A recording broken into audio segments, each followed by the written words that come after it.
धकेल पहाड़ तोड़ सुपर हीरोज की मूवीज में दिखाई गई ह्यूमंगस ताकत क्या विज्ञान की नजरों से पॉसिबल है? और वो कौन कौन सी चीजें हैं जिन्हें मूवीज में देखकर न्यूटन चाचा अपनी कब्र से वापस आकर इन मूवीज बनाने वालों का मर्डर करने के लिए मजबूर हो जाते। बचपन से ही हमने सुपर ह्यूमन ताकत रखने वाले रियल लाइफ हीरोज की कहानियां सुनी हैं, जैसे किसी इंसान ने गाय को कंधे पे उठा लिया या किसी ने बैलगाड़ी को उठा लिया, जो कि कुछ हद तक सही भी हो सकता है। पर इस वीडियो में जिस ताकत के बारे में हम बात करेंगे वो आपने सिर्फ मूवीज में ही देखी होगी, जैसी ताकत हरक्यूलिस से लेकर हल्क ने मूवीज में दिखाई है। और अगर आपको इसके पीछे का विज्ञान समझ आ जाए तो मुझे नहीं लगता कि आप ये ताकत फ्री में भी लोगे। तो चलो सुनते हैं विज्ञान के बोल और खोलते हैं ताकत की पोल। सुपर स्ट्रेंथ कमाल की चीज है, आप दीवार तोड़ सकते हो, ऐसी चीजें उठा सकते हो जो किसी के लिए भी संभव ना हो, और ऐसे सुपर विलेंस की धुनाई कर सकते हो जिन्हें आपके बिना रोकना नामुमकिन हो। पर मूवीज में देखकर हम सिर्फ इस ताकत के पीछे की सच्चाई से जुड़े सिर्फ एक ही पहलू को देखते हैं। और अगर दूसरे पहलू पर ध्यान दिया जाए तो सुपर स्ट्रेंथ काफी सारी परेशानी खड़ी कर सकती है। तो अगर हम ताकत की बात करें जो हमारी मसल्स पैदा कर सकती हैं, तो उसे नापने के लिए हम स्ट्रेन गेज का इस्तेमाल करते हैं, जो कि कुछ ऐसा दिखाई देगा। अब इसके अंदर होती है एक कॉइल जिसमें से लो वोल्टेज करंट फ्लो करता है, और जब आप इसे पंच करोगे तो कॉइल की लेंथ चेंज होने की वजह से वोल्टेज में अंतर पैदा होगा, और ये अंतर बताएगा कि आपकी मसल्स ने पंच करने में कितनी ताकत का इस्तेमाल किया। अंदाजे के लिए 2-2.5 हजार न्यूटन का पंच एक जबरदस्त पंच होगा। पर हम बात कर रहे हैं सुपर स्ट्रेंथ की, जो पंचिंग बैग नहीं बल्कि दीवारें तोड़ सके, और सुपर विलेंस की हड्डियां भी। अब यहाँ ये गलती मत कर देना कि 2500 न्यूटन की ताकत लेकर किसी सुपर विलन से भिड़ जाओ, सुपर विलन आपका कचूमड़ निकाल देगा। तो दीवारें तोड़ने के लिए और सुपर विलन का भरता बनाने के लिए आपको चाहिए सुपर स्ट्रेंथ। तो आखिर कंक्रीट की दीवार को तोड़ने के लिए कितने न्यूटन की ताकत चाहिए, अभी बता देते हैं। तो अगर मैथ का सहारा लिया जाए तो हमें पता चलता है कि आपके पंच का सरफेस एरिया और कंक्रीट दीवार की कॉम्प्रेसिव स्ट्रेंथ, इन दोनों कैलकुलेट करने के बाद 2500 न्यूटन से तो दीवार ना टूटने वाली, बल्कि इसे तोड़ने के लिए चाहिए 2,50,000 न्यूटन की फोर्स, यानी एक नॉर्मल इंसान से 100 गुना ज्यादा ताकत। तो अगर ये वीडियो देखने से पहले दीवार तोड़ने का मन हो रहा था तो अब ये ख्याल अपने दिमाग से निकाल दो। पर चलो एक बार को मान लेते हैं कि आप 100 गुना ज्यादा ताकतवर हो, अब आप ना जीने दोगे किसी को,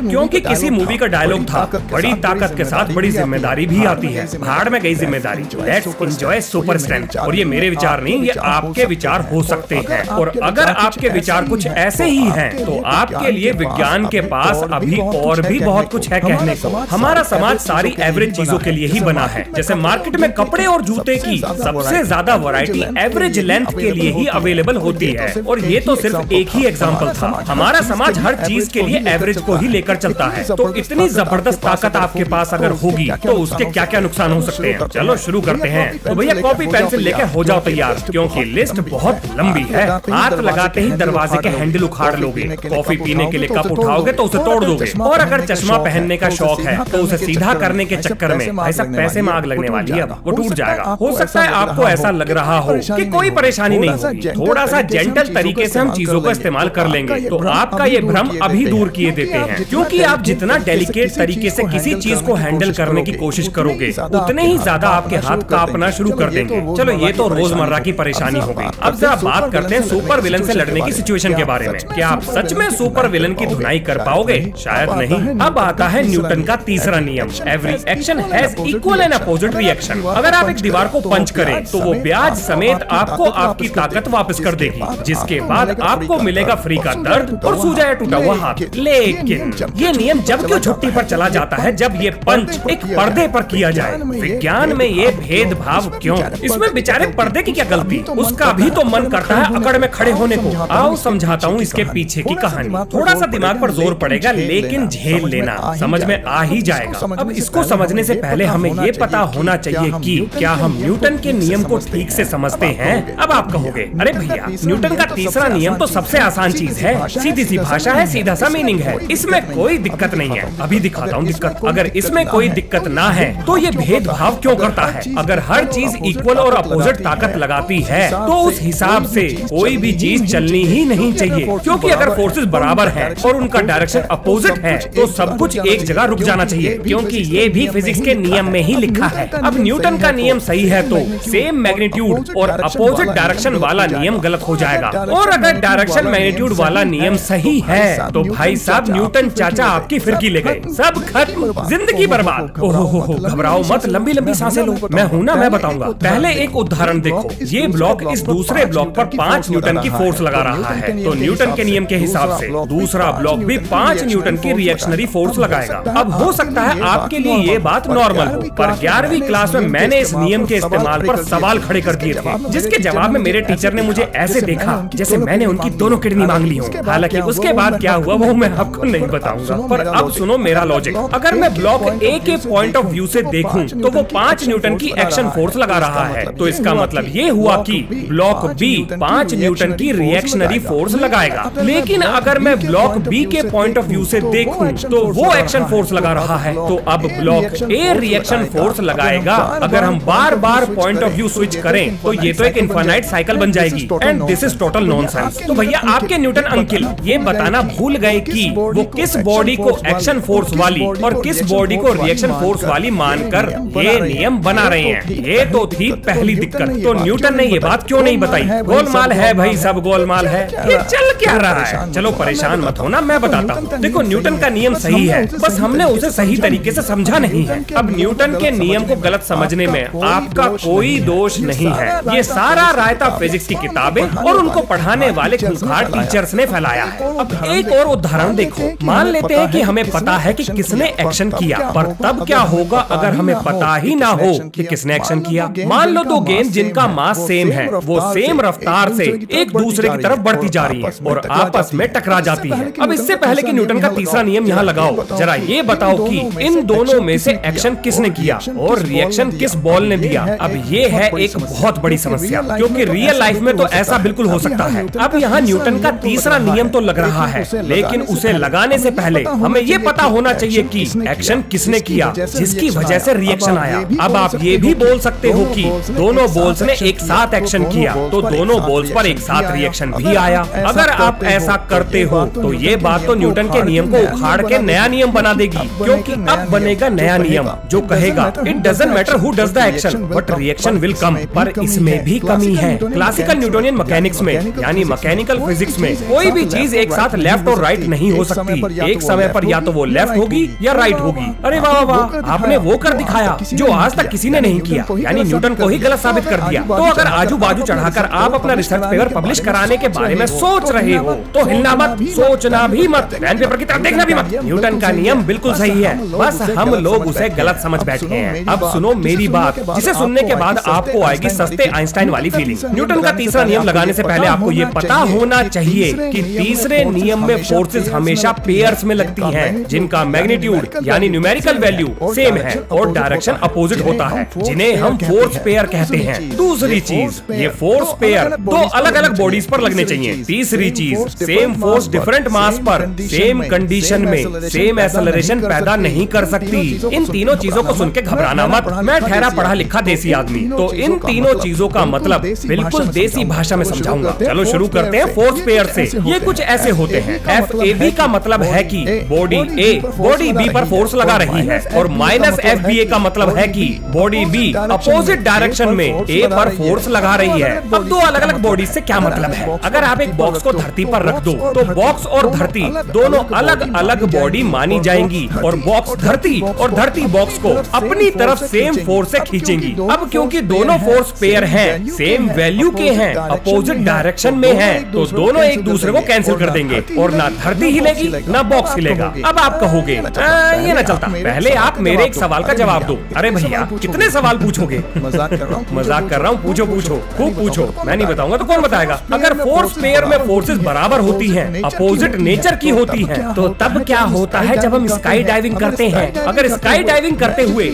मैं जितनी फोर्स धरती पर लगा रहा हूँ और धरती भी उतनी फोर्स वापस लगा रही है, तो मैं ही क्यों धरती की तरफ गिर रहा हूँ? धरती को भी तो ऊपर आना चाहिए, क्योंकि न्यूटन के नियम के हिसाब से अब फोर्स पेयर तो है जो बराबर भी है, डायरेक्शन भी अपोजिट है, और अगर एक्शन ऊपर से गिरना है तो रिएक्शन धरती का ऊपर आना होना चाहिए। चलो हो गया आपका। अब मेरी सुनो, पहली बात तो इस केस में हमने एयर फ्रिक्शन को छुट्टी पे भेज रखा है, और दूसरी चीज, वाह जी वाह, कहाँ है स्टूडेंट ऑफ द ईयर का अवार्ड? आपने बिल्कुल कमाल धमाल बवाल सवाल पूछा है, पर दिक्कत ये है कि आप न्यूटन के नियम को गलत लगा बैठे हो। मैंने अपनी तीसरी बात में बोला था कि सेम फोर्स सेम कंडीशन में दो अलग अलग मास को सेम रेट से एक्सेलरेट नहीं करा सकती। माना न्यूटन के तीसरे नियम के हिसाब से फोर्स पेयर बराबर हैं, अपोजिट भी हैं। पर न्यूटन ने अपने तीसरे नियम में ये कब कहा कि दोनों बॉडीज में एक्सेलरेशन भी बराबर होगा? ये तो किसी ने बोला ही नहीं। आपका मास धरती के मास से बहुत कम है, फोर्स बराबर है, इसीलिए आप तो एक्सेलरेट करोगे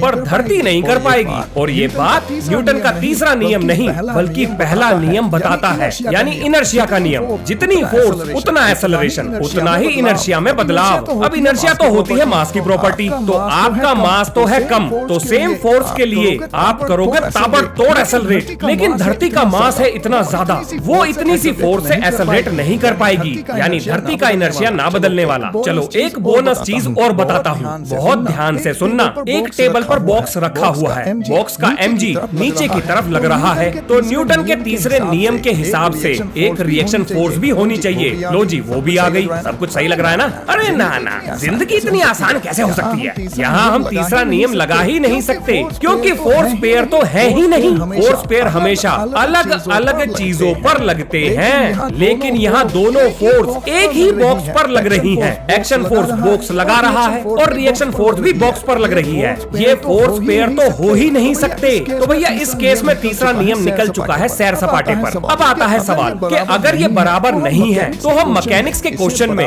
इसे बराबर क्यों लेते हैं? वो इसलिए क्योंकि अगर एक्सेलरेशन 0 हो तो जो इस केस में है, बॉक्स हिल नहीं रहा है, एक जगह रुका हुआ है, तो फोर्स को 0 होना ही पड़ेगा, क्योंकि मास 0 नहीं है। और जब दोनों फोर्स 0 हैं, तो वो आपस में बराबर रखी जा सकती हैं। जैसे दो इक्वेशन 0 के बराबर होने पर आपस में बराबर रखी जाती हैं। अगर ये बात गले के नीचे नहीं उतर रही है तो एक और एग्जांपल देखो। हम ये जानते हैं कि फोर्स पेयर का नेचर हमेशा अपोजिट होगा, जो कभी नहीं बदलेगा। तो इस इंक्लाइन प्लेन पर एक बॉक्स को रख दो। अब यहाँ रिएक्शन फोर्स mg के अपोजिट डायरेक्शन में है ही नहीं। अगर mg को रिएक्शन फोर्स का फोर्स पेयर बनना है तो वो इस तरह से अपनी डायरेक्शन को बदल नहीं सकता।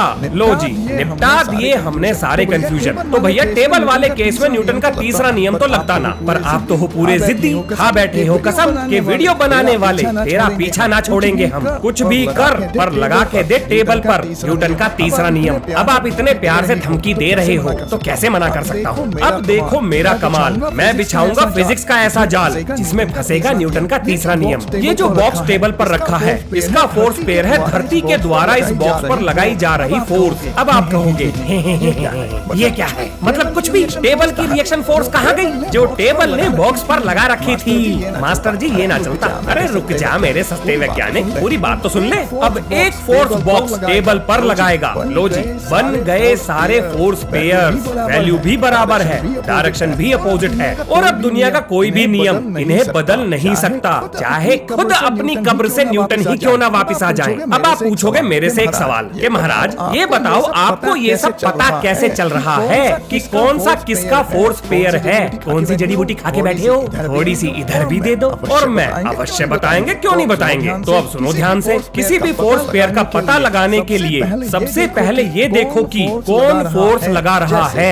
जैसे इस केस में टेबल बॉक्स पर फोर्स लगा रही है। अब आपको बस इसे उल्टा करना है, यानी बॉक्स टेबल के बजाय टेबल बॉक्स लिख दो, बन गया फोर्स पेयर। बस नाम उल्टे करने हैं, इतना सा ही था। और ये हर केस में वैलिड होगा। अगर कोई बॉडी अर्थ पर फोर्स लगा रही है तो उसका फोर्स पेयर अर्थ के द्वारा उस बॉडी पर लगाई गई फोर्स को कहेंगे। बस उल्टा करना है। अब आते हैं उस सवाल पर कि जब दो बराबर मास की बॉल सेम रफ्तार पर एक साथ टकराएंगी तो किसने पहले एक्शन किया? इसका जवाब है दोनों ने। न्यूटन के तीसरे नियम में एक्शन और रिएक्शन इंस्टेंटेनियस होते हैं। ये कभी भी अलग अलग समय पर नहीं हो सकते।